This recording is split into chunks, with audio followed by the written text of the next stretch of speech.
সদৌ অসম গোৰ্খা ছাত্ৰ সন্থাৰ ঢেকিয়াজুলি আঞ্চলিক সমিতিৰ উদ্যোগত ঢেকিয়াজুলিত সমূহীয়া ভাতৃদ্বিতীয়া আয়োজন কৰে।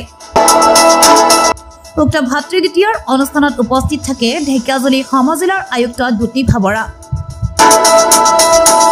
উল্লেখ্য যে পূৰ্বৰ পৰম্পৰা ৰক্ষা কৰি আজি সদৌ অসম গোৰ্খা ছাত্ৰ সন্থাৰ ঢেকিয়াজুলি আঞ্চলিক সমিতিৰ উদ্যোগত অনুষ্ঠিত কৰা ভাতৃদ্বিতীয়াৰ অনুষ্ঠানত গোৰ্খা ছাত্ৰ সন্থাৰ বিষয়ববীয়াৰ লগতে কেইবাটাও সংগঠনৰ প্ৰতিনিধি উপস্থিত থাকে।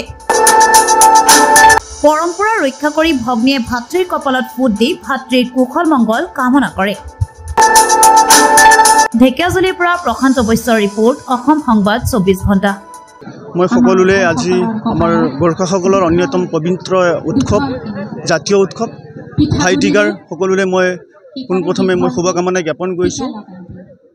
আজি সদৌ অসম গোৰ্খা ছাত্ৰ সন্থা ঢেকিয়াজুলি আঞ্চলিক সমিতিৰ উদ্যোগত ঢেকিয়াজুলি জংগলবস্তি গাঁৱত এক সামূহিক ভাতৃদ্বিতীয়া আমাৰ লগতে আপোনালোকে সকলো জ্ঞাত অসমৰ আমাৰ মৰমৰ শিল্পী, প্ৰাণৰ শিল্পী, অসমীয়া যুৱ প্ৰজন্মৰ হাৰ্টথ্ৰব প্ৰয়াত শ্ৰদ্ধেয় জুবিন গাৰ্গৰ তেওঁৰ শ্ৰদ্ধাঞ্জলি অৰ্পণ কৰাৰ সূত্ৰে এটি সুৰৰ সন্ধিয়া আয়োজন কৰা হৈছে।